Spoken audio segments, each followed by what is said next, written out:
धर्म किसी के लिए भी बिल्कुल निजी मामला होता है। पैदा किसी और धर्म में हुए और बाद में दूसरे धर्म से प्रभावित हो गए, ऐसा पूरी दुनिया में होता है और हर धर्म में होता है। लेकिन धर्म ज्ञान के बजाय अगर कोई आदमी सिर्फ शादी करने के लिए धर्म बदलने लगे तो क्या ऐसे आदमी को धार्मिक माना जाएगा? देश में धर्मांतरण पर जितने भी बवाल हो रहे हैं उनकी जड़ यही है कि या तो किसी ने शादी करने के लिए धर्म परिवर्तन कर लिया या फिर किसी को रुपए, पैसे, जमीन या नौकरी का लालच देकर धर्म परिवर्तन के लिए राजी किया गया। आरोप यह भी लगता है कि धर्मांतरण के पीछे इंटरनेशनल साजिश भी चल रही है। इसकी सच्चाई और धर्मगुरुओं का ज्ञान देखिए टेली सीरीज का ये एपिसोड, तमाशा, कन्वर्जन बाय सेडक्शन।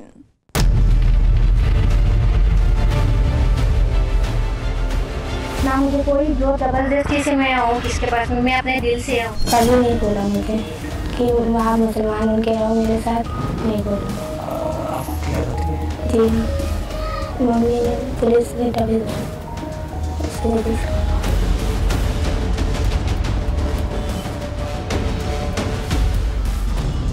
मेरा धर्म मेरी मर्जी। धर्मांतरण पर बवाल चाहे ईसाई मिशनरीज के नाम पर हो या फिर लव जिहाद के नाम पर, ऐसी दलीलें हर बार सामने आती हैं। अगर दबाव ना भी हो तो ये सच्चाई तो ऐसे मामलों में होती ही है कि धर्म परिवर्तन के पीछे कोई धार्मिक भावना नहीं थी, बल्कि शादी करनी थी, इसलिए धर्म परिवर्तन कर लिया। क्या ये धर्म का मजाक नहीं है? 7 दिसंबर 2008, पंचकुला, हरियाणा। ये बात लगभग 14 साल पहले की है।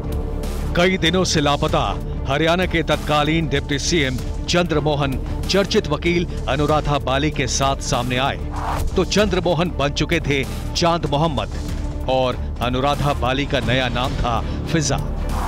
दोनों ने हिंदू से मुसलमान बनकर शादी कर ली थी। कुछ ही दिनों बाद खबर आई कि चांद मोहम्मद ने फिजा को फोन पर ही तलाक दे दिया है और फिर से चंद्रमोहन बन गए हैं। शादीशुदा होकर पहली पत्नी को तलाक दिए बिना दूसरी शादी करने के लिए धर्मांतरण के इस तमाशे ने मुस्लिम धर्म गुरुओं को भी सोचने के लिए मजबूर कर दिया। लेकिन हुआ क्या? आज ये सवाल पहले से ज्यादा गंभीर है कि क्या सिर्फ शादी के लिए किसी को कलमा पढ़ाकर मुसलमान बनाना सही है? असल में इस्लाम को मिसइंटरप्रेट किया है।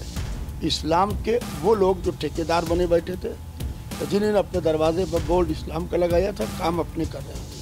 आज ये जो सवालात आप कर रही हैं, ये इसीलिए कर रही हैं क्योंकि ये उन्हीं लोगों से मुतासिर होकर लोग इस्लाम को समझ रहे हैं कि ये वही इस्लाम है, जबकि इसका दूर दूर तक के कोई ताल्लुक नहीं। पिछले 3 दशक से भारत में धर्मांतरण पर सबसे ज्यादा बवाल ईसाई मिशनरीज के नाम पर ही हुआ है। हिंदूवादी संगठनों का आरोप है कि ईसाई मिशनरीज का संगठित नेटवर्क है जिन्हें विदेशों से पैसे मिलते हैं और पैसों के दम पर ही ईसाई मिशनरीज देश में गरीबों, आदिवासियों और दलितों का धर्मांतरण करती हैं। करीब 3 साल पहले कार्ल राइस नाम के एक युवक ने नागालैंड का एक वीडियो अपने YouTube चैनल पर पोस्ट किया। कार्ल राइस न्यूजीलैंड के हैं, लेकिन अब भारत में ही रहते हैं। कोहिमा में उन्होंने एक गाड़ी में लिफ्ट ली जिसमें एक अमेरिकन क्रिश्चियन मिशनरी के साथ उनकी बातचीत इसी मुद्दे पर थी कि आदिवासियों का धर्मांतरण कैसे हुआ। धर्म के नाम पर धर्मांतरण का खेल रोकने के लिए ही देश में कानून बनाने की मांग की जा रही है। यूपी, गुजरात, कर्नाटक, छत्तीसगढ़ समेत भारत के 10 राज्यों में लालच देकर या दबाव डालकर धर्म परिवर्तन कराना अपराध घोषित किया जा चुका है। लेकिन सवाल इस पर भी है कि क्या सिर्फ कानून बनाकर धर्मांतरण को रोका जा सकता है?